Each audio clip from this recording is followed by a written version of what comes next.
আল্লাহু আকবার, আল্লাহু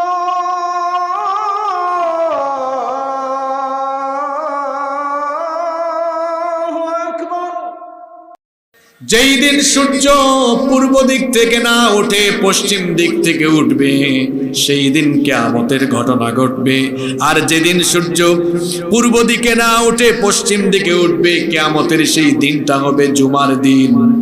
জুমার দিনে সূর্য যেদিন পশ্চিম দিগন্ত থেকে উদিত হবে, আল্লাহ তাআলা হুকুম করবেন, ইসরাফিল, যে দায়িত্বের জন্য তোমাকে সৃষ্টি করেছি সেই দায়িত্ব তুমি পালন করো। ইসরাফিল আলাইহিস সালাম তখন সিংহায় প্রথমবার ফুৎকার মারবেন। সিংহায় যখন তিনি প্রথমবার ফুৎকার মারবেন, সেই সময়ে পৃথিবীতে কাফির মুশরিক যারা বেঁচে থাকবে, সিংহার বিকট ধ্বনিতে তাদের কানের পর্দা ফেটে গিয়ে সবাই তখন বেহুশ হয়ে মারা যাবে। আল্লাহু আকবার। কোরআনে কারীমে আল্লাহ তাআলা এই চিত্র এভাবে তুলে ধরেছেন। রব্বুল আলামিন সূরা জুমারের ভেতরে বলছেন, ওয়া নুফিখা ফিস সূরি ফাসাইকা মান ফিস সামাওয়াতি ওয়া মান ফিল আরদি ইল্লা মান শাআল্লাহ।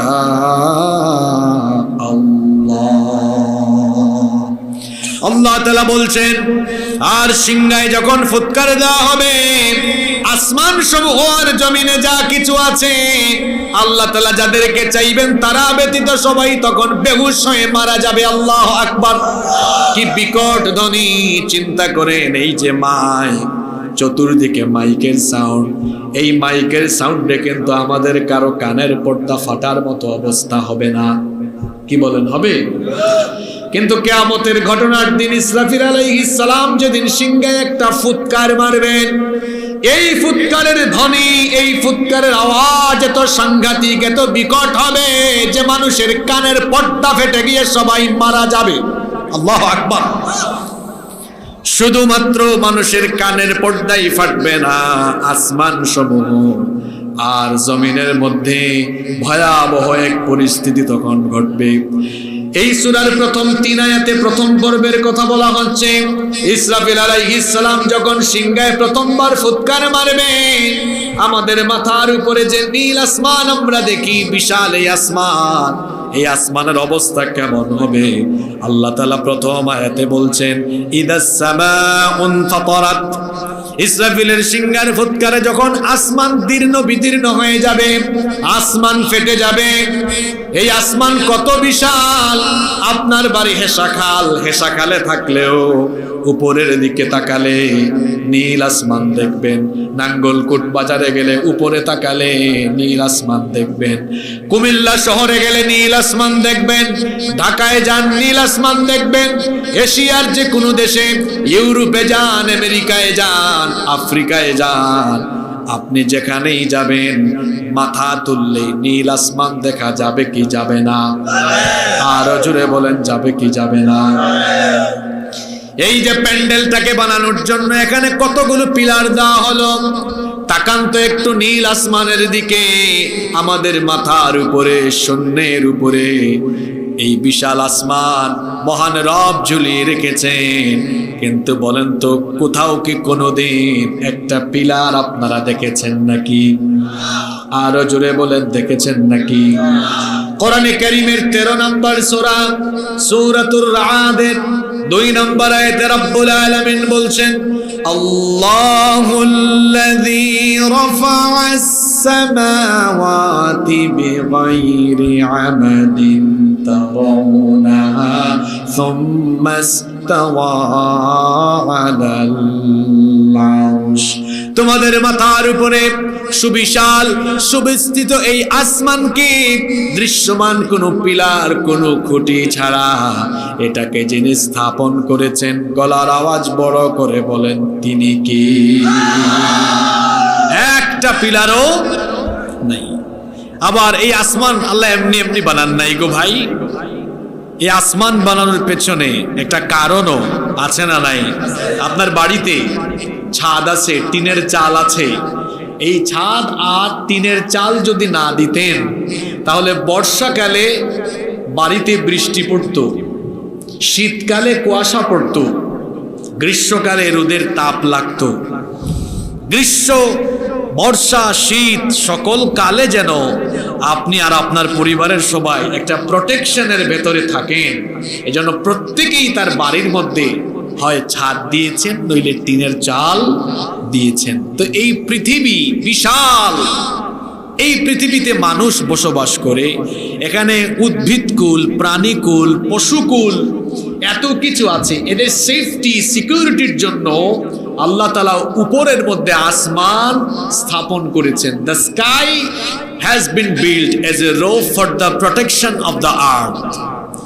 আল্লাহ তাআলা আসমানকে এই পৃথিবীবাসীর সুরক্ষার জন্য একটি সুরক্ষিত ছাদ বানিয়েছেন। সুবহানাল্লাহ।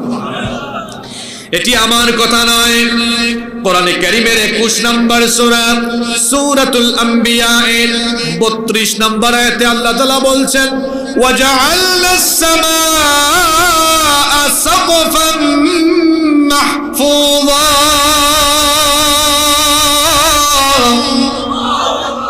তোমাদের মাথার উপরের আসমানকে আমি সুরক্ষিত ছাদ বানিয়ে দিয়েছি, যাতে করে পৃথিবীর সবাই সেফ হয়ে যায়। কারণ পৃথিবীর উপর স্থিত বায়ুমণ্ডলের উপরে অনেক উল্কামণ্ডলী আছে। আজকের বিজ্ঞান গবেষণা করে বলেছে, আর বিজ্ঞানের গবেষণার কারণে আল্লাহর কোরআনের আয়াতগুলো বোঝা আমাদের জন্য আরো বেশি সহজ হয়ে গিয়েছে। পৃথিবীর উপর স্থিত এই যে উল্কাপিণ্ড আছে, একটা উল্কা যদি জমিনে পড়ে যায়, মানুষ তো দূরের কথা, পৃথিবীতে যা আছে সব কিছু জ্বলে পুড়ে ছারখার হয়ে যাবে, পুড়ে যাবে, ভস্মীভূত হয়ে যাবে, সব কিছু ছাই হয়ে যাবে, যাতে করে কোনো উল্কা এই পৃথিবীর দিকে ধেয়ে আসতে না পারে। সেজন্য রব্বুল আলামিন আমাদের মাথার উপরে আসমানকে গোটা পৃথিবীর সুরক্ষার জন্য সুরক্ষিত ছাদ বানিয়ে দিয়েছে। এত আস্তে সুবহানাল্লাহ বললেন, আপনারা মনে কথাটা এখনো বুঝেন না। এই আসমান না থাকলে পৃথিবী এক ন্যানো সেকেন্ডের জন্য সেফ থাকতো না, সুরক্ষিত থাকতে পারতেন না। গোটা পৃথিবীকে সুরক্ষার ভেতরে যিনি রেখে দিয়েছেন, সবাই বলেন তিনি কে? কি নেই এখানে বলেন? এই যে পৃথিবীর উপরিস্থিত মহাশূন্যে বায়ুমণ্ডলীয় স্তর আছে, এই বায়ুমণ্ডলীয় স্তরগুলো যদি না থাকতো, গোটা পৃথিবীতে এত হিটিং হতো, সবাই শেষ হয়ে যেত।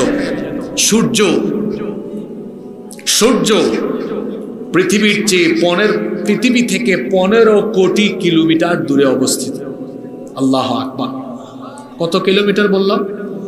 জোরে বলেন তো। না বাবা, 15 কিলোমিটার না, 15 কিলোমিটার তো এখান থেকে এই কি বলে আমরা নাঙ্গলকোট না, আমরা ফেলে আসলাম 14 গ্রামও হবে না, আরো কম। 14 গ্রাম এখান থেকে 20 কিলোর উপরে। আমি আসার সময় ম্যাপ দেখে এসেছি। 15 কিলোমিটার না গো বাবা, 15 কোটি কিলোমিটার। কত বললাম? এত ছোট দেখা যায় কেন এটাকে? যে কোনো জিনিস যখন উপরের দিকে উঠে এটাকে ছোট দেখায় না বড় দেখায়? আপনি যেটা দেখতেছেন এটাই তো বেশি। 15 কোটি দূরে আপনার চক্ষু গিয়েছে। এই সূর্যের আলো পৃথিবীতে আসতে সময় নেয় 8 মিনিট 10 সেকেন্ড। 8 মিনিট। এই লাইটের পাওয়ার কত? সম্ভবত ধারণা করছি 50 ইউনিট। সূর্যকে আল্লাহ তাআলা কি পরিমাণ টেম্পারেচার দিলেন, আজকের মহাকাশ বিজ্ঞানীরা গবেষণা করে বলছেন সূর্যকে 1,40,00,000 সেন্টিগ্রেড তাপমাত্রা দেওয়া হয়েছে। আজকের টেম্পারেচার, আমি যে আপনাদের স্টেজে আসার আগে আমাদের গাড়িতে টেম্পারেচার শো করে দেখলাম যে এখন আছে 28 ডিগ্রি সেলসিয়াস। হয়তো দিনের বেলা, দুপুরবেলা সেটা হয়তো 31 ডিগ্রি ছিল। তো সূর্যের কাছে আছে 1,40,00,000। আপনারা পাইলেন কত? কথা বলছেন না কেন? 28। আছে কত? 1 কোটির উপরে। আচ্ছা, তো গ্রীষ্মকালে 35-36 হইলে তো আপনাদেরকে খুঁজেও পাওয়া যায় না। অস্থির হয়ে যান। 1,40,00,000 থেকে 35 দিয়েছে, মাত্র 40 দিয়েছে। মধ্যপ্রাচ্যের দেশগুলোতে 55-56 হয়। কখনো কি ভেবেছেন যে সূর্যের পূর্ণাঙ্গ হিটিংটা এখানে আসে না কেন? কারণ বায়ুমণ্ডলে আল্লাহ তাআলা অনেকগুলো স্তর বা ফিল্টার স্থাপন করে রেখেছেন। আজকের মহাকাশ বিজ্ঞানীরা গবেষণা করে করে সেগুলো বের করেছেন। তারা এগুলোর নামও দিয়েছেন, ট্রাপোস্ফিয়ার, স্ট্রাটোস্ফিয়ার, আইনোটোস্ফিয়ার, ওজোনোস্ফিয়ার, তারপর এক্সোস্ফিয়ার। এ ধরনের বায়ুমণ্ডলীয় স্তর থাকার কারণে সূর্যের হিটিংটা ডিরেক্ট আসতে পারে না, ওখানে এসে বাধাপ্রাপ্ত হয়। এই ফিল্টারগুলোতে বাধাপ্রাপ্ত হয়ে হয়ে হয়ে হয়ে হয়ে হয়ে যতটুকু আলো পৃথিবীতে আসলে পৃথিবীর সবাই সেফ থাকবে, ঠিক ততটুকু আলো আল্লাহ পৃথিবীতে পাঠান। সুন্দর এই ব্যবস্থাপনা কিয়ামতের দিন ভেঙে যাবে।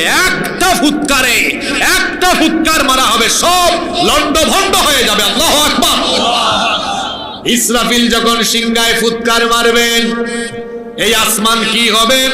আসমানে ফাটল দেখা দিবে, আসমান ফেটে যাবে। আসমান তো একটা নয় গো ভাই, আল্লাহ তাআলা বলেছেন আল্লাযী খালাকা সাবআ সামাওয়াতিন তিবাকা, তিনি সেই সত্তা যিনি 7 আসমান স্তরে স্তরে সাজিয়েছেন, স্তরে স্তরে যিনি 7 আসমান বানিয়েছেন।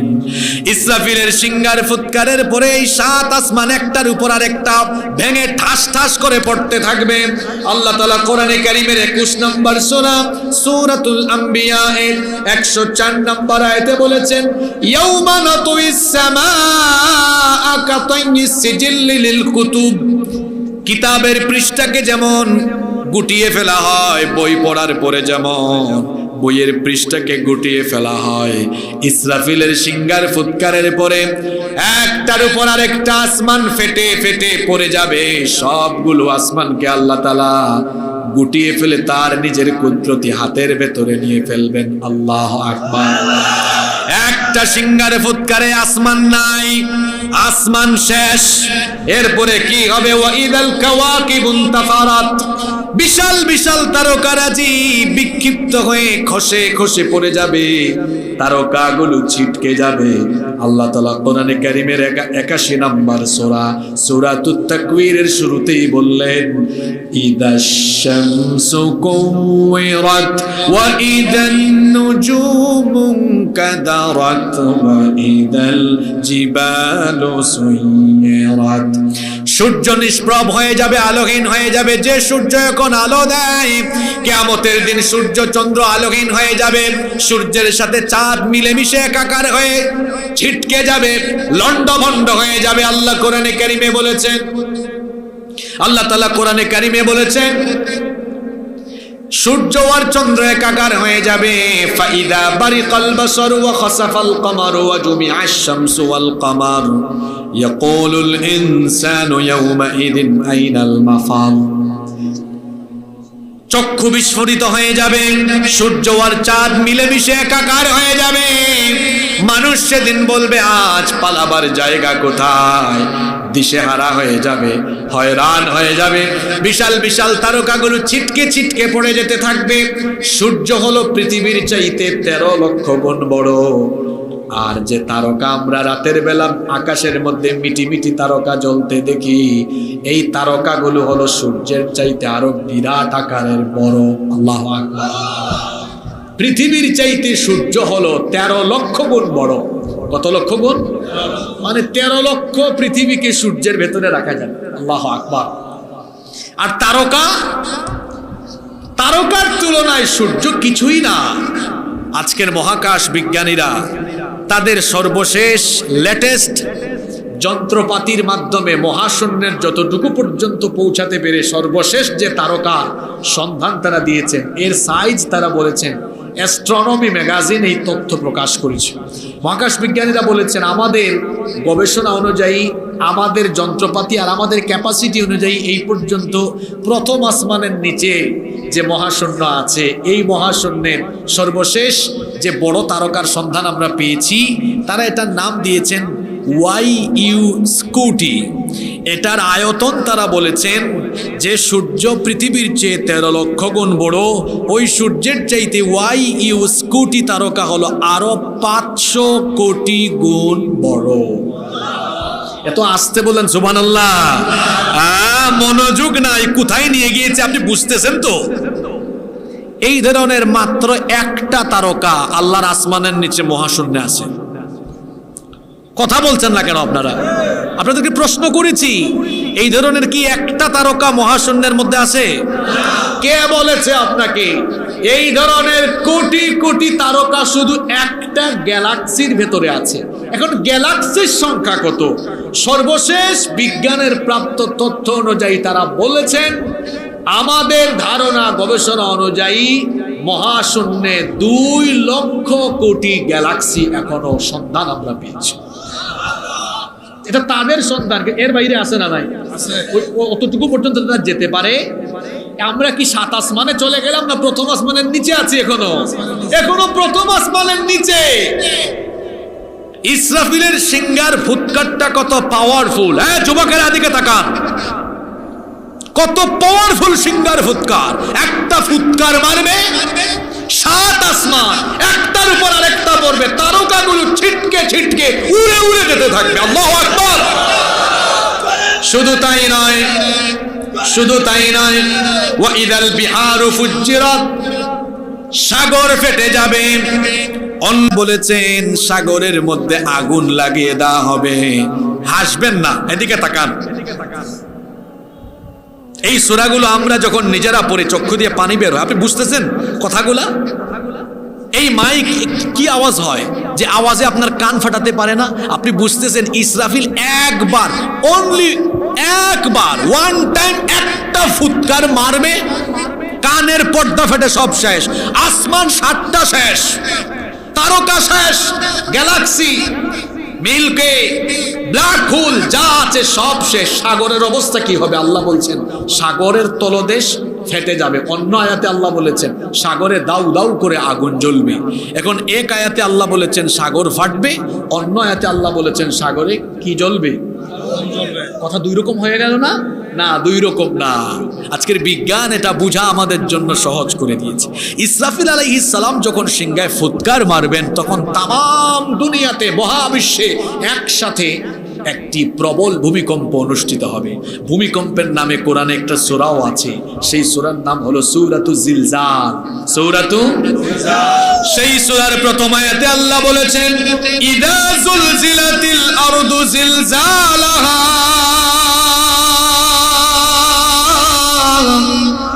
যখন পৃথিবীকে প্রবলভাবে প্রকম্পিত করে দেওয়া হবে, সেই জালজালাটা কেমন হবে? আল্লাহ বলেছেন ইন্না জালজালাতাস সাআতি শাইউন আযীম, নিশ্চয়ই সেই কম্পন হবে অত্যন্ত মারাত্মক কম্পন। এখন তো ভূমিকম্প বাংলাদেশে হলে, ইন্ডিয়াতে হয় না, এশিয়াতে ভূমিকম্প হলে ইউরোপে হয় না, ইউরোপে হলে আমেরিকায় হয় না, কিন্তু ইসরাফিলের সিঙ্গার ফুৎকারের পরে গোটা মহাবিশ্বে একসাথে একটা ভূমিকম্প হবে। সেই ভূমিকম্পের কারণে বিরাট বিরাট টাওয়ার গুলো কাগজের মতো উড়ে যাবে, পড়ে যাবে, মাটির সাথে মিশে যাবে। পাহাড়ের দিকে, আকাশের দিকে মাথা উঁচু করে দাঁড়িয়ে থাকা পাহাড়গুলো তুলার মতো উড়ে যাবে। সেই সিঙ্গার ফুৎকারের পরে প্রবল সেই ভূমিকম্পের কারণে সাগরের তলদেশ ফেটে যাবে। সাগরের তলদেশ ফেটে সাগরের পানিগুলো সাগরের ভূ অভ্যন্তরে অর্থাৎ নিচের দিকে নেমে যাবে। মেরিন সায়েন্স, সমুদ্র বিজ্ঞান নিয়ে যারা গবেষণা করেছেন তারা বলেছেন সাগরের অভ্যন্তরে উত্তপ্ত লাভা, আগ্নেয়গিরি টকবক টকবক করছে।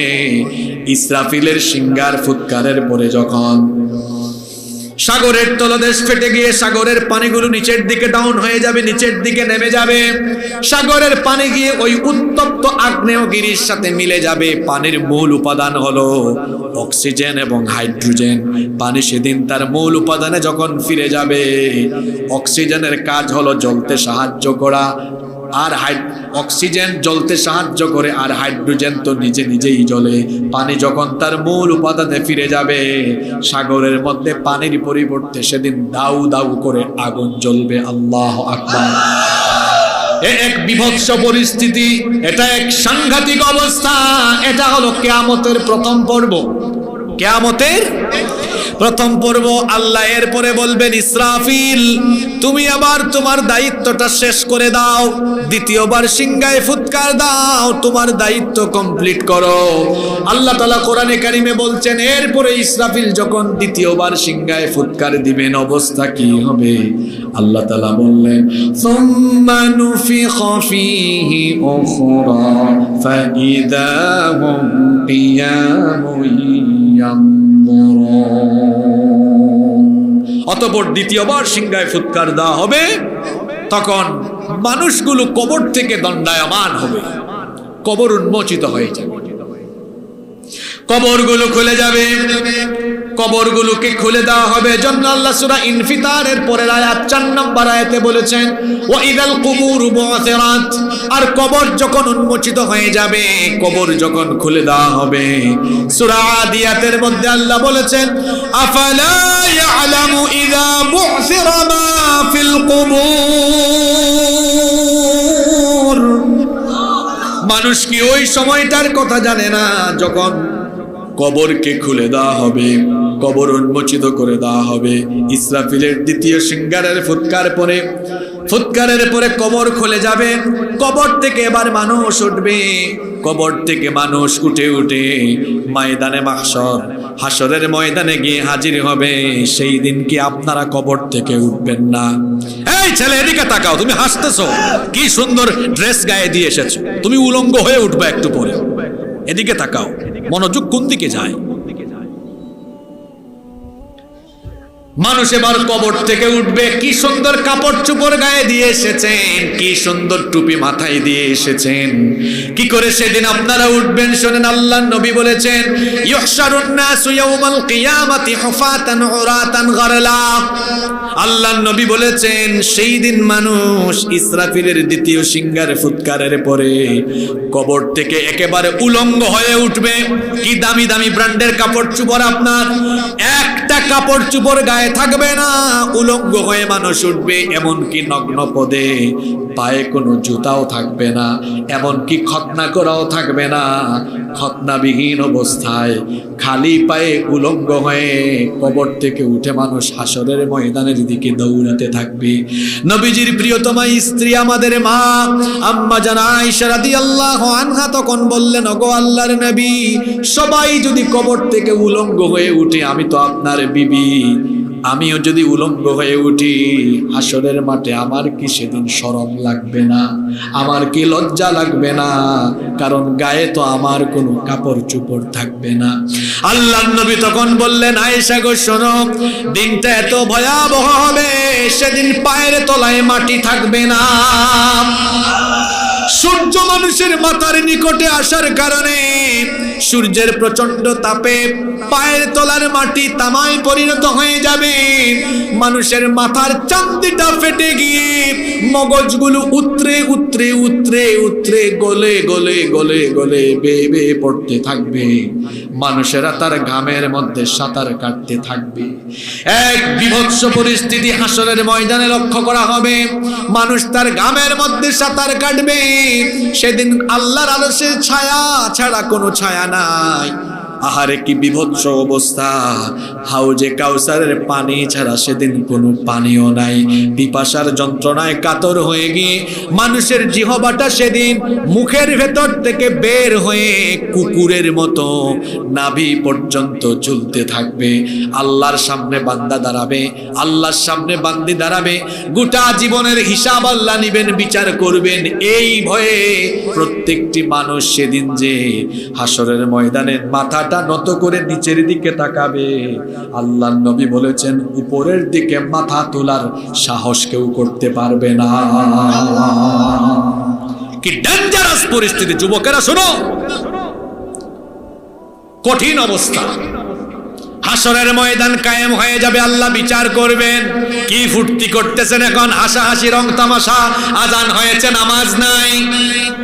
মাদক গ্রহণ করে, ইয়াবা খায়, গাঁজা খায়, আলগা পয়সা খায়, ঘুষ খায়, সুদ খায়, দুর্নীতি করে, অন্যায় অপকর্ম করে, যা কিছু করেছেন আল্লাহ পরের আয়াতে বলছেন সেই দিন যখন কবর থেকে তোমাকে উঠায় হাসরের ময়দানে না হবে, আলিমাত নাফসুম মা কদ্দামাত ওয়া আখারাত, তোমার আগের পরের সব কিছু তোমাকে জানিয়ে দেওয়া হবে। বান্দা তুমি যা করেছো সব কিছু তোমার সামনে হাজির হয়ে যাবে। তুমি যা করেছো সব তোমার সামনে হাজির হয়ে যাবে। সুতরাং বান্দারে এত ফুটানি করো কেন? দুনিয়াতে থাকা অবস্থায় আমার সাথে কেন নাফরমানি করো? কেন তুমি আমার বিধান মানো না? কেন আমার আনুগত্য করো না? কেন আমার হুকুম মানো না? তোমাকে তো আমি সৃষ্টি করলাম, আমি দুনিয়ায় পাঠালাম, আবার ফিরে যেতে হবে কার কাছে? আসতে বলবেন না, জোরে বলেন কার কাছে? আর এই ফিরে যাওয়ার কোনো সময় কিন্তু ফিক্স নাই। মানুষের জীবন এত মূল্যহীন, এর কোনো ওয়ারেন্টিও নাই, এর কোনো গ্যারান্টিও। যুবক ভাইয়েরা শোনো, আমার কলিজার টুকরা ভাইয়েরা, এমন এক জীবন আমাদের, এটার কোনো ওয়ারেন্টি নাই, এটার কোনো গ্যারান্টি নাই। আজকে রাতে বাসায় আমরা ঘুমাবো, ফজরের সময় আমাদের লাশ ঘর থেকে বের হওয়ার সম্ভাবনা আছে না নাই? পৃথিবীতে আসার জন্য কি সুন্দর সিরিয়াল মেনটেন হয়। দাদা, বাবা, ছেলে, নাতি যাওয়ার সময় সিরিয়াল লাগে না। দেখবেন নাতির লাশ দাদা কবরে নামায়, ছেলের লাশ বাবা কবরে নামায়। আছে না নাই? আল্লাহ এবার বলছেন, কোথায় যাও তুমি? আমি পাঠালাম, আমার কাছে আসবা। সুতরাং তুমি কি কারণে আমার সাথে নাফরমানি করো? আমি তো সৃষ্টি করলাম আমার গোলামের জন্য।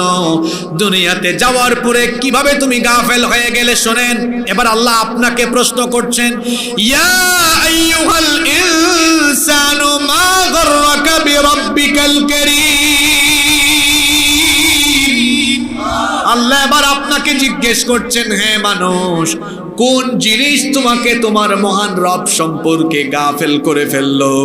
তুমি যে দুনিয়াতে আসলে, আজান হয় তুমি নামাজে যাও না, তুমি আমার হুকুম মানো না, তুমি সুদ খাও, তুমি ঘুষ খাও, তুমি অন্যায় করো, অপকর্ম করো, তুমি আমার হুকুম মানো না। কেন বান্দা? তুমি কি আমাকে ভুলে গেলে নাকি? কে ওয়াসওয়াসা দিল, কে ধোঁকা দিল?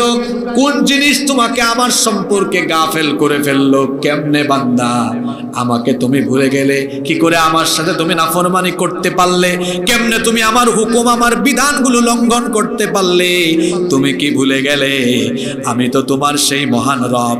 আল্লাহ আপনাকে মনে করিয়ে দিচ্ছেন, আল্লাযী খালাকাকা ফাসাওয়াকা ফাআদালাক ফি আইয়ি সূরাতিন মা শাআ রাক্কাবাক।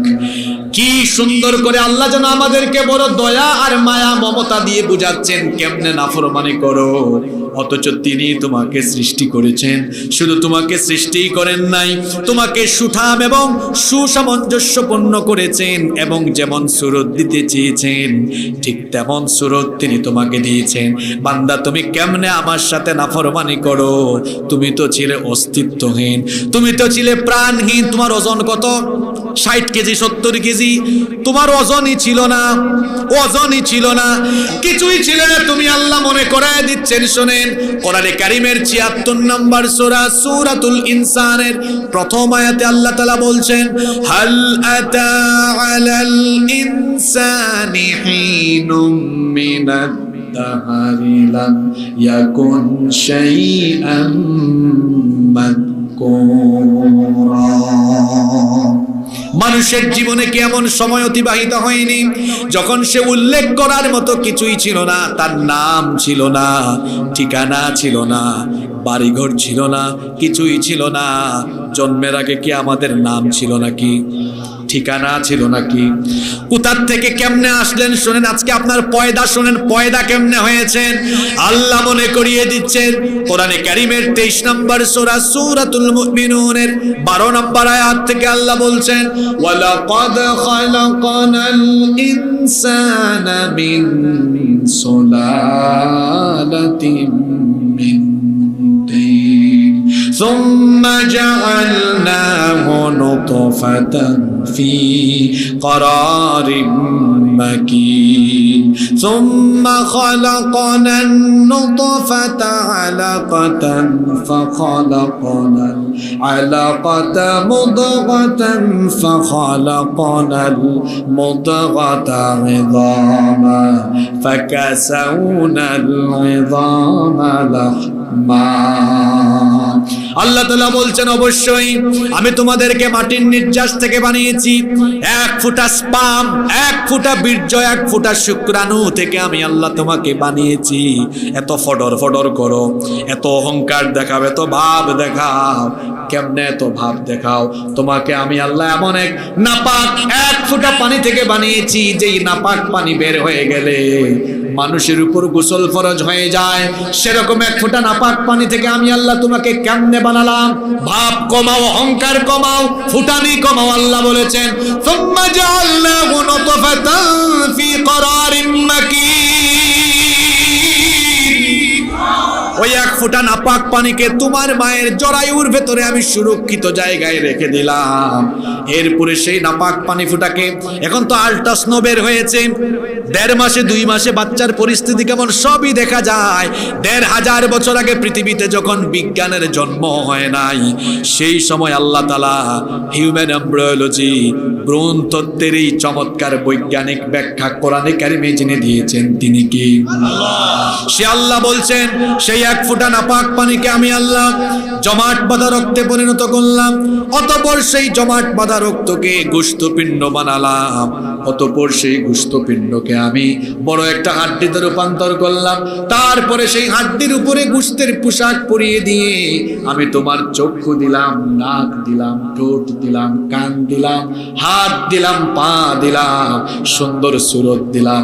আর সুরতটা কেমন বান্দা শোনো, তাকাও গরুর দিকে, ছাগলের দিকে, ভেড়ার দিকে, হাঁসের দিকে, মুরগির দিকে, অন্যান্য কোন সৃষ্টি তোমাদের মতো সুন্দর নয়। আল্লাহ বলেছেন লাকাদ খালাকনাল ইনসানা ফি আহসানি তাকওয়িম, অবশ্যই সবচেয়ে সুন্দর আকৃতি দিয়ে মানুষ বানিয়েছেন কে? মানুষের চক্ষু গরু ছাগল অন্যান্য সকল প্রাণীর চাইতে সুন্দর। কিছু মানুষের চোখের মধ্যেই দেখবেন মায়া আছে না নাই? মানুষের ঠোঁট সুন্দর, দাঁত সুন্দর, মানুষের ফেস সুন্দর, হাত পা সবকিছুই সুন্দর। এই সুন্দর করে আমাদেরকে যিনি বানিয়েছেন তিনি কি? দুনিয়া সুন্দর, মানুষ সুন্দর, আসমান সুন্দর, জমিন সুন্দর, সুন্দরে সুন্দরে পাল্লা, জানি না কত সুন্দর তুমি আল্লাহ, জানি না কত সুন্দর তুমি আল্লাহ। আল্লাহু আকবার। সে আল্লাহ বলছেন এভাবে সুন্দর করে তোমাকে বানানোর পরে কি করলাম শোনো। সূরা হজের 5 নম্বর আয়াতে আল্লাহ বলেছেন ওয়া নুকিরু ফিল আরহামি মা নাশাউ ইলা আজালিন মুসাম্মা, তোমার মায়ের পেটের ভেতরে আমি তোমাকে নির্দিষ্ট সময় পর্যন্ত রেখে দিলাম। সুম্মা নুখরিজুকুম তিফলা, এখন 70 কেজি তুমি, তাই না? আল্লাহ বলেছেন তোমার জন্মের সময় আমি তোমাকে একদম ছোট্ট বাচ্চার সাইজে 2.5, 3, 3.5, 4, 5 কেজি ওজনের ছোট্ট বাচ্চার সাইজে মায়ের পেটের ভেতর থেকে এনে দুনিয়া যিনি দেখিয়েছেন, জোরে বলেন তিনি কে? সে আল্লাহ আপনার বিবেকে প্রশ্ন ছুড়ে দিয়েছে। এত সুন্দর করে আমি তোমাকে বানালাম, চিন্তা করো বান্দা আমার দয়ার কথা। মায়ের পেটে যে তুমি 7 মাস, 8 মাস, 9 মাস, 10 মাস ছিলে, পৃথিবীর কোন মানুষ তোমাকে খাবার দিয়েছে? কেউ খাবার দেয় নাই। মায়ের মাসিক অসুখ পিরিয়ডকে বন্ধ করে দিয়ে নাভির সাথে তার দিয়া কানেকশন লাগায়া মায়ের পেটের ভেতরে খাবারের ব্যবস্থা করেছেন কি আল্লাহ। তুমি ছোট্ট মানুষ, তোমার ওজন 3, 4, 5 কেজি, দাঁতও নাই, তুমি গরু ছাগল খেতে পারবা না, মাছ মাংস তরকারি খেতে পারবা না। আমি আল্লাহ তোমাকে কেমনে বাঁচানোর ব্যবস্থা করলাম। তুমি দুনিয়াতে আসার আগেই তোমার মায়ের বুকের মধ্যে আমি আল্লাহ তোমার জন্য বুকের দুধ প্রস্তুত করে রেখে দিলাম। আমার দয়ার শেষ নাই। 6 মাস 7 মাস পরে তুমি খাবার খাওয়া, এরপরে বড় হওয়া, আস্তে আস্তে খাবার খাওয়া দরকার, তোমার দাঁতের দরকার। দাঁতের জন্য কেউ কি আজ পর্যন্ত অ্যাপ্লিকেশন দিয়েছেন নাকি? বরাবর আল্লাহ বিষয়ে দাঁতের জন্য আবেদন, আমাদেরকে দাঁত দান করেন, এরকম আবেদন দিতে হয়েছে? না চাইতেই দিয়েছেন কি আল্লাহ? সে আল্লাহ বলছেন আমি তোমাকে সৃষ্টি করেছি, সব প্রয়োজন ফিল আপ করেছি, সুঠাম করেছি, সুসামঞ্জস্যপূর্ণ করেছি, সুতরাং আমি তোমাকে সৃষ্টি করলাম, আমি তোমাকে দুনিয়ায় পাঠালাম আমার গোলামের জন্য। তোমার কাছে প্রশ্ন হলো, ইয়া আইয়ুহাল ইনসান মা গাররাকা বিরাব্বিকাল কারীম,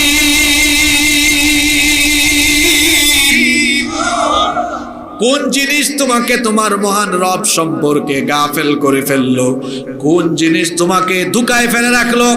আজকে যারা নামাজে যায় না, আজকে যারা আল্লাহর হুকুম মানে না, বেপরদায় চলে, যারা সুদ খায়, ঘুষ খায়, অন্যায় করে, অপকর্ম করে, বলেন তো তারা কি আল্লাহর পথে আছে নাকি শয়তানের ধোঁকা খেয়েছে? সে আল্লাহ আপনাকে বলছেন আমি তোরে বানালাম, আমি তোকে সুঠাম করলাম, আমি তোকে সুসামঞ্জস্যপূর্ণ করলাম, তো কোন জিনিস তোকে আমার সম্পর্কে গাফেল করলো? আসল ব্যাপার হলো তুমি যে আমার সাথে নাফরমানি করো, এর কারণ হলো তুমি আসলে মৃত্যু পরবর্তী জীবনটাকে বিশ্বাস করো না। সেজন্য আল্লাহ বলছেন কাল্লা, কখনো নয়, বাল তুকাদ্দিবুনা বিদ্দিন, তোমরা অনেকেই বিচার দিবসকে অস্বীকার করো। এই পৃথিবীতে মৃত্যু বিশ্বাস করে না এমন কোনো মানুষ নাই। হিন্দু বিশ্বাস করে, বৌদ্ধ, খ্রিস্টান, ইহুদি, সকল ধর্মের মানুষ বিশ্বাস করে সে একদিন মারা যাবে, কিন্তু মরণের পরে আরেকটা জীবন আছে। সেই জীবনের ব্যাপারে অনেকের সন্দেহ আছে না নাই? আপনাদের আছে নাকি? হ্যাঁ, মানুষ একজন বলছে আছে, তার সন্দেহ দূর করে দিই। আমার শরীর, আমার দেহ পচে যাবে, গলে যাবে, এটা আবার জুরাতালি ফিটিংস দিয়ে কিভাবে জীবিত করা হবে? হ্যাঁ, এটা মাথায় ধরে না আপনার, তাই না? আমার হাতে এটা কি? হ্যাঁ, কথা বলছেন না কেন? আমার হাতে এটা কি? কুমিল্লার শ্রোতারা এমন হয় না, এটা বড় আশ্চর্য ব্যাপার। এখানে মনোযোগ কোন দিকে? বসছেন কেন এখানে? তাইলে হাতে এটা কি? পুঁথি পড়া শোনাচ্ছি নাকি? এই পর্যন্ত তো আয়াত হয়ে গেছে তিলাওয়াত 50-60টার উপরে, সব তো কুরআন থেকে হচ্ছে কথা, এগুলো ঢুকে না। হ্যাঁ, নাকি মুরব্বি শুনবেন? আপনাদের এগুলাই শোনার জন্য পাগল। এদিকে তাকান, এটা হাতে কি? এটা নষ্ট হলো, নাঙ্গল কুটে নিয়ে গেলেন মিকারের কাছে। মিকার কি করবে? এটা খুলে ফেলবে, খোলার পরে সব পার্টস আলাদা আলাদা করে ফেলবে। আমি, আপনি সাধারণ মানুষরা দেখলে মাথা হ্যাং করে যে সব যে খুলে ফেললো, এগুলো আবার কিভাবে ফিটিংস লাগাবে। দেখবেন মিকার তার কাজ শেষ করে ঠিকই এটাকে কি দিয়ে দেয়? ফিটিংস দিয়ে দেয় না? আচ্ছা, শুধু মোবাইল নয়, কম্পিউটার বা অন্য আরো যে কোনো বড় বড় জিনিস, এই যে বিমানের প্রতিটা পার্টস আলাদা, আবার জোড়া লাগায়, আবার খুলে, মানুষ করছে না? করছে। তো এই যে বিভিন্ন বড় বড় জিনিসের পার্টস গুলো খুলে আবার জোড়া লাগায় মানুষ, এই ফিটিংস গুলোকে আলাদা করা আবার জোড়া লাগানোর জ্ঞান মানুষের মাথায় দিয়েছেন কে? যে আল্লাহর কাছ থেকে জ্ঞান পাইয়া এই দুর্বল বান্দা সব আলাদা করতে পারে, আবার জোড়াও লাগাইতে পারে। তো জ্ঞানদাতা মহাজ্ঞানী মহামহিয়ান আল্লাহ, তিনি আমার আপনার মতো দুর্বল মানুষ মরে গেলে, পচে গেলে, শেষ হয়ে গেলে জোড়া তালি দিয়া আবার আল্লাহ আমাদেরকে জিন্দা করতে পারবেন না? হ্যাঁ, পারবেন? বিশ্বাস হয়? তাহলে ফজরের নামাজ কাজা হইল কেন? জোহর কাজা হলো কেন? নামাজ কাজা হলো কেন? বউ বেপরদায় থাকলো কেন? সুদের কারবার করলেন কেন? ঘুষ খাইলেন কেন? অন্যায় করলেন কেন? অপকর্ম করলেন কেন? মুখে মুখে বিশ্বাস করলেও অন্তর দিয়ে উপলব্ধি করে আপনার অন্তরের মধ্যে হাসরের ভয় আপনি আজ পর্যন্ত আসলে জাগ্রত করতে পারেন না। এত চুরি, এত ডাকাতি মানুষ করতো না যদি তার মধ্যে আখিরাতের জবাবদিহিতার ভয়। আল্লাহ বলছেন কি মনে করো তোমার আমি এমনি ছেড়ে দিয়েছি এখানে? না, ওই যে চিপায় চাপায় বৈশা তুমি বিড়ি টানো, সিগারেট টানো, গাঞ্জা খাও, ইয়াবা খাও, বাবা খাও, মনে করছো বাপ জানে না, মা জানে না। হ্যাঁ, তোমার বাপ মাকে ফাঁকি দিতে পারবে, আমি আল্লাহকে তুমি ফাঁকি দিতে পারবে না, কারণ আমি আল্লাহ সব রেকর্ড করার ব্যবস্থা রেখে। আল্লাহ বলছেন, কি মনে করেছে এমনি এমনি ছেড়ে দিয়েছে নাকি? আমাদের বিভিন্ন মানুষের বাসা বাড়িতে প্রতিষ্ঠানে গুরুত্বপূর্ণ স্থাপনায় সিসিটিভি আছে না নাই? এই সিসিটিভি বানানোর জ্ঞান মানুষের মাথায় দিলেন কে? তো জ্ঞানদাতা সেই আল্লাহ। তিনি বুঝি আমার আপনার সারা জীবনের কর্মলিপি রেকর্ডের ব্যবস্থা করতে পারবেন না? এবার আমার দিকে তাকান, শেষের কথাগুলো মন দিয়ে শুনুন। এই সূরাটা হেদায়েতের জন্য যথেষ্ট আপনার। সে আল্লাহ এবার বলছেন, তুমি কেমনে গুনাহ করো, কেমনে পাপ করার সাহস করো, তুমি কি জানো না? ওয়া ইন্না আলাইকুম লাহাফিযিন কিরামান কাতিবিনা ইয়ালামুনা মা তাফআলুন। আর নিশ্চয়ই তোমাদের প্রত্যেকের সাথে সংরক্ষণকারী, তত্ত্বাবধায়ক, দারোয়ান ফেরেশতা নিয়োগ করে দিয়েছি। প্রত্যেকের সাথে ফেরেশতা নিয়োগ করে দিয়েছেন কে? প্রত্যেকের সাথে কয়জন? জোরে বলেন কয়জন? আল্লাহ তাআলা কোরআনে কারীমের 50 নম্বর সূরা, সূরা কাফের 17 নম্বর আয়াত থেকে বলছেন, ইয ইয়াতালাক্কাল মুতালাক্কিয়ানি আনিল ইয়ামিনি ওয়া আনিশ শিমালি কাঈদ মা ইয়ালফিযু মিন কওলিন ইল্লা লাদাইহি রাকীবুন আতীদ। ডানে এবং বামে দুজন ফেরেশতা তোমাদের কর্মলিপি গ্রহণ করে। ডানের ফেরেশতা ভালো আমলগুলো লিখে, বামের ফেরেশতা খারাপ খারাপ বদ আমলগুলো লিখে। মা ইয়ালফিযু মিন কওলিন ইল্লা লাদাইহি রাকীবুন আতীদ। তোমার এই জবান থেকে এমন কোন লফজ, এমন কোন শব্দ বের হয় না যা আমার ফেরেশতা রেকর্ড করে না। যুবকেরা শোনো, তুমি যে রাতের বেলা কাঁথার নিচে, কম্বলের নিচে মাথা লুকায়া দরজা বন্ধ করে দিয়ে তোমার গার্লফ্রেন্ডের সাথে চুপি চুপি আলাপ করো, এটা তোমার বাবা মা জানে না, কিন্তু দুই কাদের ফেরেশতা জবানের সকল জিনার কথা ওই ফেরেশতা লিখে রাখবে। ফাঁকি দেওয়ার কোনো সুযোগ নাই। সামনে শীতের দিন আসতেছে, প্রচন্ড কুয়াশার ভেতরে কোনা কাম করেন, কোন কুকাম করেন কেউ জানে না, কিন্তু সেই ফেরেশতাকে ফাঁকি দেওয়া আপনার জন্য সম্ভব। রাতের অন্ধকারে কোনো গুনাহের কাজ করলে আপনি আল্লাহকে ফাঁকি দিতে পারবেন না। এখন তো যুবকদের চরিত্র নষ্টের জন্য এই চরিত্র বিধ্বংসী উপাদান মোবাইল আছে। বাড়িতে সে কি করলো, রাতের বেলা ঘুমানোর টাইমে দরজা লক করে দিল। দরজা লক করে দিয়ে তারপরে গুগল শরীফে গিয়ে পর্নো সাইটে ঢুকে গেল, ইউটিউব শরীফে গিয়ে বিভিন্ন আজে বাজে সিনেমা নাটক দেখা আরম্ভ করলো। আপনার আব্বু আম্মু পরিবারের কেউ জানে না, কিন্তু ডানে আর বামে আল্লাহ যাদেরকে দিয়েছেন তাদের রেকর্ড থেকে বাহিরে থাকার সুযোগ। কি বলেন? সে আল্লাহ বলছেন, শোনো, আমি যাদেরকে তোমাদের সাথে দারোগা হিসাবে ফিট করে দিয়েছি, যাদেরকে আমি তোমাদের জন্য সংরক্ষণকারী বানিয়েছি, সেই সংরক্ষণকারী ফেরেশতার নাম আছে। আমরা আল্লাহকে বললাম, আল্লাহ তাদের নাম সলিমউদ্দিন না কলিমউদ্দিন? আল্লাহ বললেন, শোনো, সেই ফেরেশতাদের নাম হলো কিরামান কাতিবিন। এরা সম্মানিত লেখক, এদের নামের সাথে কাজের মিল। কিরামান কাতিবিন, সম্মানিত লেখক, অর্থাৎ এরা এমন কোনো কাজ করে না যে কাজে তাদের সম্মানহানি হয়। মনে করেন আপনি একটা রেকর্ড করলেন, রেকর্ডিংয়ে আপনি ভুল অনেক রেকর্ড নিলেন বা রেকর্ডের গুরুত্বপূর্ণ অংশ বাদ দিলেন, তাহলে আপনি কি দায়িত্ব সঠিকভাবে পালন করলেন নাকি গাফলতি করলেন? আল্লাহ বলছেন, আমার ফেরেশতারা এরকম নয়। দায়িত্বের ব্যাপারে তারা সচেতন, তারা পক্ষপাত দুষ্ট আচরণ করে না। বিষয়টা এমন না যে উনার পক্ষ দিয়ে উনার নেকামল বেশি লিখছে আর আমার নেকামল কম লিখছে। এই ফেরেশতা এরকম নয়। এই ফেরেশতা এমন নন যে তিনি কারো উপর জুলুম করেন, যে কেউ কোনোটা করে না কিন্তু তারটা লিখে ফেলে, এমনও নয়। বরং যা করে শুধু তাই লিখে। আমাদের দেখা যায় অনেক সময় বিভিন্ন রেকর্ডে, নথিপত্রে বা এই যে মামলা হয়, এজাহারে দেখবেন অনেক আসামির নাম থাকে। এরা পাপের সাথে, এরা অপরাধের সাথে সম্পর্কিত নয়। মাঝে মাঝে দেখবেন বাস পুরায় একজন, মামলা খায় আরেকজন। অপরাধ করে একজন, সাজা পায় আরেকজন। আর এই সকল অবিচার জুলুম গত 17 বছর বাংলাদেশে সবচেয়ে বেশি ছিল। সবচেয়ে বেশি ছিল না? কোরআনের পাখি শহীদ আল্লামা দেলাওয়ার হোসেন সাঈদী, তিনি কি যুদ্ধাপরাধী ছিলেন? জোরে বলেন, যুদ্ধাপরাধী ছিলেন।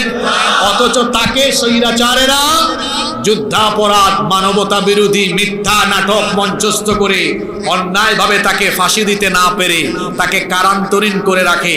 তারপরে চিকিৎসার নামে তাকে তারা নির্মমভাবে হত্যা করেছে। এই হত্যার বিচার বাংলাদেশের মাটিতে হবেই হবে।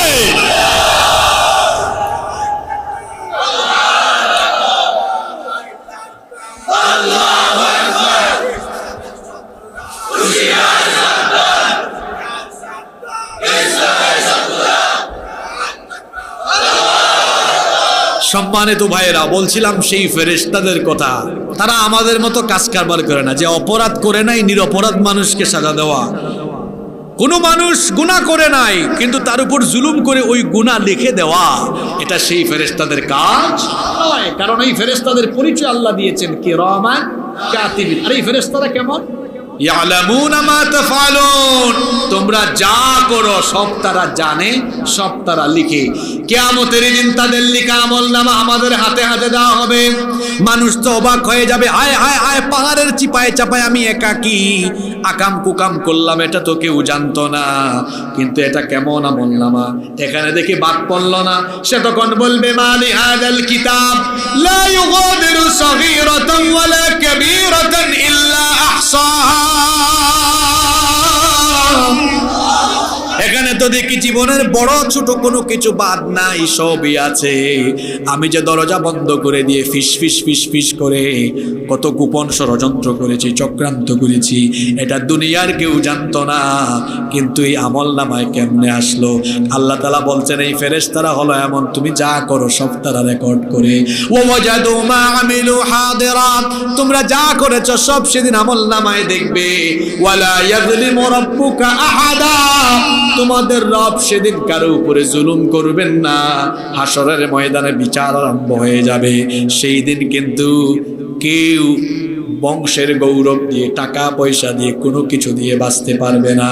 সেই দিন আমল অনুযায়ী ফয়সালা হবে। আমল ভালো হলে ফয়সালা ভালো, আমল ভালো না হলে ফয়সালা ভালো না খারাপ। আরো জোরে বলেন, ভালো না খারাপ। সেই দিন বিচারের মাঠে হাসরের ময়দানে দল হয়ে যাবে দুইটা। কথা বুঝে থাকলে বলেন, দল হয়ে যাবে কয়টা? ফারিকুন ফিল জান্নাতি ওয়া ফারিকুন ফিস সাঈর। এক ভাগ হবে জান্নাতি, আরেক ভাগ হবে জাহান্নামী। সৎকর্মশীল পুণ্যবান বান্দারা জান্নাতের নিয়ামত ভোগ করবে, আর দুরাচারী পাপাচারীরা জাহান্নামের ভয়াবহ আযাব সেদিন উপভোগ করবে। এজন্য আল্লাহ পরের আয়াতে বললেন, ইন্নাল আবরারা লাফি নাঈম ওয়া ইন্নাল ফুজ্জারা লাফি জাহিম। নিশ্চয়ই সৎকর্মশীলরা নিয়ামতের ভেতরে থাকবে, আর দুরাচারী পাপাচারীরা সেই দিন জাহিমের ভেতরে থাকবে। কোরআন বোঝার একটা মজা হলো, কোরআনের এক আয়াতের তাফসীর অন্য আয়াতে পাওয়া যায়। এই যে আল্লাহ বললেন ইন্নাল আবরারা লাফি নাঈম, নিশ্চয়ই সৎকর্মশীল পুণ্যবান নেককার মানুষেরা নিয়ামতের ভেতরে থাকবে। প্রশ্ন হলো সেই নিয়ামত কি? সেই নিয়ামত হলো জান্নাত। জান্নাতের পুরোটাই হলো নিয়ামত, জান্নাতের চতুর্দিক নিয়ামতে পরিপূর্ণ। এজন্য আল্লাহ কোরআনে কারিমে বলেছেন, ওয়া ইযা রাআইতা সুম্মা রাআইতা নাঈমান ওয়া মুলকান কাবীরা।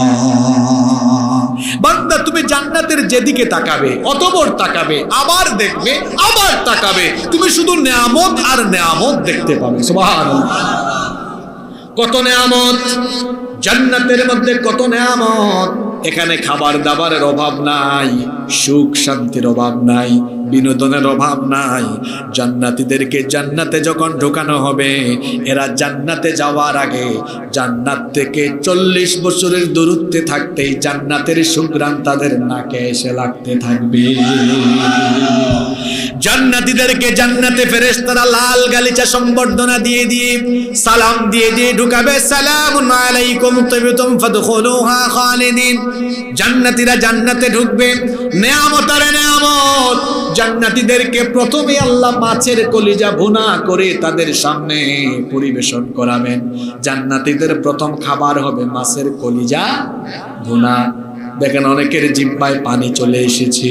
শুধু মাছের কলিজা ভুনা নয়, সেখানে কি নাই বলেন? ফিশ আছে, চিকেন আছে, মাটন আছে, বিফ আছে, হ্যাঁ, সেখানে বারবিকিউ ডিনার পার্টি হবে, সব আছে। কোনো নেয়ামতের অভাব নাই, নেয়ামত আর নেয়ামত। পাখির গোশত আছে। আল্লাহ বলেছেন ওয়ালাহমিন তাইরিম মিম্মা ইয়াশতাহুন, যে ধরনের পাখির গোশত চাইবে। আসলে জান্নাতে একটা মজা আছে। মজাটা হলো, আপনারা লাকসাম বা নাঙ্গলকুটে কোনো রেস্টুরেন্টে ঢুকলে বলেন তো, রেস্টুরেন্টে কি বলা মাত্রই খাবার পাবেন নাকি কয়েক মিনিট অপেক্ষা করা লাগবে? কিন্তু জান্নাতের একটা মজা হলো, যেটা খেতে চাইবেন আপনার যখন ইচ্ছা হবে, ইচ্ছা হওয়া মাত্রই সেই খাবার আপনার সামনে এসে হাজির হয়ে যাবে। রাত 2টা-3টার সময় রেস্টুরেন্ট বন্ধ হয়ে যায়, কিন্তু জান্নাত তার একটা মজা হলো, আল্লাহ তাআলা কোরআনে কারীমে বলেছেন ওয়ালাকুম রিজকুহুম ফিহা বুকরাতাও ওয়া আশিয়া। সকাল সন্ধ্যায় সেখানে নিয়ামত দেওয়া হবে, ফলমূল থাকবে। ওয়া ফাকিহাতিন কাসীরাতিন মিম্মা ইয়াশতাহুন, যে ধরনের ফলমূল চায় সব ধরনের ফলমূল থাকবে। এখন বান্দা, আমাদের স্বভাব তো হলো আমরা একটু নাছর বান্দা টাইপসের। বান্দা ফলমূল খেয়ে বলবে আল্লাহ আপেল, আঙ্গুর, বেদানা, মালটা, আম, জাম এগুলো তো দুনিয়ায় খেয়েছি, এগুলো কেন দিয়েছো? এগুলো থাকবে। আবার যেগুলো দুনিয়ায় দেখি নাই সেগুলাও থাকবে। আল্লাহ তাআলা তখন বলবেন পাগল হয়ে যাইস না, দুনিয়ায় যেগুলো খেয়েছি সেগুলো পচা, ফরমালিন যুক্ত, সেখানের মধ্যে অনেক ভেজাল ছিল। আর প্রতিটি ফলে এক এক রকমের স্বাদ ছিল। আমের মধ্যে স্বাদ কয়টা? নাকি 2টা পাইছেন কেউ? একটাই। প্রতিটি ফলে আমি একটা স্বাদ দিয়েছি, কিন্তু আমার জান্নাতে প্রত্যেকটা ফলের ভেতরে তোর জন্য 70 রকমের স্বাদ রেখে দিয়েছি। যুবকেরা এখন নাঙ্গলকুটের জরিনা সকিনাকে দেখলে পাগল হয়ে যায়, কয় দোস্ত মাথা ঠিক নাই। কিন্তু জান্নাতে আপনার মনোরঞ্জনের জন্য, বিনোদনের জন্য আল্লাহ হুর রেখেছেন। সে আল্লাহ বলছেন ওয়াজাওয়াজনাহুম বিহুরিন আইন, ডাগর ডাগর চক্ষুওয়ালা হরিণের মতো যাদের টানা টানা চক্ষু, যাদের চোখের দিকে তাকালে তোমার মনে ভালোবাসা জন্মাবে, প্রেম জন্মাবে, যাদের চক্ষুটাই এত সুন্দর, চোখের দিকে তাকালেই প্রেম উদয় হবে, ভালোবাসা উদয় হবে। এমন সময় না হুরদের সাথে আমি আল্লাহ তোমাদের বিবাহ দিব। এমন হুর দুনিয়ার জরিনা সকিনার দিকে কত মানুষ তাকায়, কিন্তু আমি আল্লাহ তোমার জন্য জান্নাতে যে হুর রেখেছি, লাম ইয়াতমিসহুন্না ইনসুন ক্বাবলাহুম ওয়ালা জান, এদেরকে দুনিয়ার কোনো জিন বা মানুষ কোনোদিন স্পর্শ করে না। সুবহানাল্লাহ পড়েন। এরা কত সুন্দরী, সামান্য জরিনা সকিনা দেখলে যুবকরা পাগল হয়ে যায়। আল্লাহ নবী বলেছেন জান্নাতি কোনো একজন হুরকে যদি আল্লাহ দুনিয়ার আসমানে মাত্র একবার উকি দেওয়ার চান্স দিতেন, তাদের সৌন্দর্যে আকাশের সূর্যের আলো ম্লান হয়ে যেত। এদের সাথে এত সুগন্ধ, এমন পারফিউম তাদের সাথে। আল্লাহর নবী বলেছেন জান্নাতি কোনো একজন হুর যদি তার আঁচল একটু দুনিয়ার আসমানে নাড়া দিত, তাহলে দুনিয়ার পূর্ব থেকে পশ্চিম দিগন্ত পর্যন্ত মেশকের সুগন্ধিতে ভরে যেত। কি যুবক ভাইয়েরা, এরকম হুর পাইলে আপনারা খুশি না বেজার? তো নামাজ ছেড়ে দিয়া নাকি পাপাচার দুরাচার করে? সে আল্লাহ বলছেন ইন্নাল আবরারা লাফি নাঈম, মুত্তাকিরা পুণ্যবানরা সৎকর্মশীলরা এই নিয়ামতের মধ্যে থাকবে। এত এত নিয়ামত আল্লাহ বলছেন আলাল আরাইকি ইয়ানজুরুন, জান্নাতের যে সোফা আছে, যে আসন আছে, সেগুলো ইয়াকুত মতির পাথরের তৈরি, কারুকার্য খচিত সুউচ্চ আসন সমূহে বসে তারা জান্নাতের দৃশ্য উপভোগ করবে। তারিফু ফি ওয়ুজুহিহিম নাযরাতান নাঈম, তাদের চেহারার মধ্যে সুখ স্বাচ্ছন্দ্যের লাবণ্যতার বই প্রকাশ ঘটবে। ইউসকাউনা মির রাহিকিম মাখতুম খিতামুহু মিস্ক, মিস্কের সুগন্ধে যুক্ত শরাব তাদেরকে পান করানো হবে। মিজাজুহু তাসনিম, তাসনিমের ফ্লেভার দিয়ে দেওয়া হবে। অন্যদিকে ওয়া ইন্নাল ফুজ্জারা লাফি জাহিম, পাপাচারীরা যারা গুনাহ করেছে, পাপিষ্ঠরা জাহান্নামে কঠিন আযাব উপভোগ করবে, জাহিমে থাকবে। জাহিম হলো জাহান্নামের একটি স্তর, এখানে কারা যাবে? আল্লাহ তাআলা বলছেন ফাআম্মা মান তাগা ওয়া আসারাল হায়াতাদ দুনিয়া ফাইন্নাল জাহিমা হিয়াল মাওয়া। এখানে কারা যাবে? যারা দুনিয়ায় আল্লাহর সাথে সীমা লঙ্ঘন করবে। আল্লাহর দেওয়া একটা সীমানা আছে না? সীমানাটা কি? যেমন চোখের সীমানা, নারী হেঁটে যাবে, পরনারীর দিকে চক্ষু যাবে না নিচের দিকে যাবে? চোখের সীমানা ঠিক করেন। আল্লাহর দেওয়া প্রতিটি সীমারেখা জীবনের সব জায়গায় মানতে হবে। এরপরে কি? ওয়াআসারাল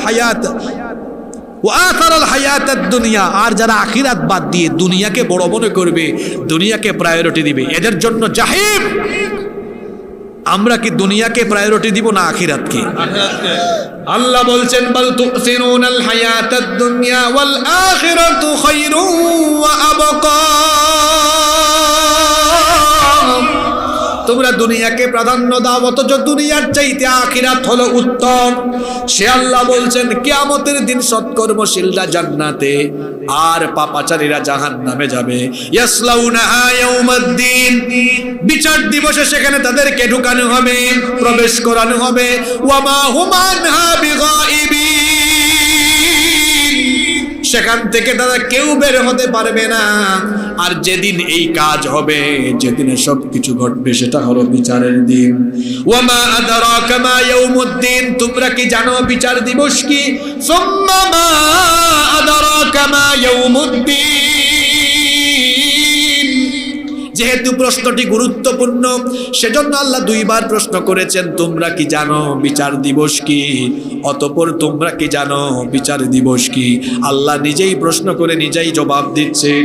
সেই দিনটা হলো এমন, ইয়াউমা লা তামলিকু নাফসুন লিনাফসিন শাইআ ওয়াল আমরু ইয়াউমা ইযিন লিল্লাহ। সেদিন কেউ কারো জন্য কোনো কিছু করতে পারবে না। এখন স্বামী স্ত্রীকে কত ভালোবাসে, বাসায় গেলে নিজের বউটাকে খাওয়ায় দিবেন, বউ আপনাকে কত আদর করে খাওয়ায়। পিতামাতা সন্তানকে কত আদর করে, সন্তান পিতামাতাকে কত রেসপেক্ট করে। কিন্তু সেদিনটা এমন হবে, আল্লাহ বলেছেন ইয়াউমা ইয়াফিরুল মারউ মিন আখিহি ওয়া উম্মিহি ওয়া আবিহি ওয়া সাহিবাতিহি ওয়া বানিহি। সেই দিন মানুষ তার ভাই থেকে, বোন থেকে, পিতামাতা, স্ত্রী, সন্তান, সন্ততি থেকে পলায়ন করতে থাকবে। কেউ কারো পরিচয় দিবে না, কেউ কারো কোনো উপকারে লাগবে না। সেই দিন পাওয়ার, অথরিটি, সভরেন্টি, ক্ষমতা, সার্বভৌমত্ব, কর্তৃত্ব কেবল একজনের কাছে থাকবে। তিনি কে? সে আল্লাহ বলছেন ওয়াল আমরু ইয়াউমা ইযিন লিল্লাহ, ক্ষমতা সেদিন হবে কার? ইসরাফিল আলাইহিস সালামের সিঙ্গার ফুৎকারে যখন কিয়ামত কায়েম হয়ে যাবে, সবকিছু লন্ডভন্ড হয়ে যাবে, কিছুই থাকবে না, সব ধ্বংস হয়ে যাবে, কেবল একজন থাকবেন। জোরে বলেন তিনি কি? কুল্লু মান আলাইহা ফান ওয়া ইয়াবকা ওয়াজহু রাব্বিকা যুল জালালি ওয়াল ইকরাম। সবকিছু ফান হয়ে যাবে, ক্ষয় হয়ে যাবে, লয় হয়ে যাবে, কেবল একজন থাকবেন। তিনি কে? সে আল্লাহ তখন বলবেন ইয়া দুনিয়া, হে পৃথিবী, আইনা জিবালুকি, তোমার উপরে দাঁড়িয়ে থাকা পাহাড়গুলো আজকে কোথায়? আইনা আনহারুকি, তোমার উপরে বহমান থাকা নহরগুলো কোথায়? আইনা আশজারুকি, গাছপালাগুলো কোথায়? আল্লাহ জিজ্ঞেস করবেন আইনাল মুতাকাব্বিরুন আইনাল জাব্বারুন, স্বৈরাচারীরা, প্রতাপশালীরা, জালিমরা কোথায়? আল্লাহ এতগুলো প্রশ্ন করবেন, কেউ জবাব দিবে না, কারণ জবাব দেওয়ার মতো কেউ তখন থাকবে। আল্লাহ তখন প্রশ্ন করবেন লিমানিল মুলকুল ইয়াউম, লিমানিল মুলকুল ইয়াউম, লিমানিল মুলকুল ইয়াউম, আজকে ক্ষমতা কার?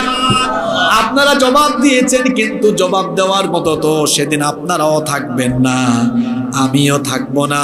আল্লাহ নিজে প্রশ্ন করে নিজেই সেদিন জবাব দিবেন, লিল্লাহিল ওয়াহিদিল কাহ্হার, আজ ক্ষমতা কার?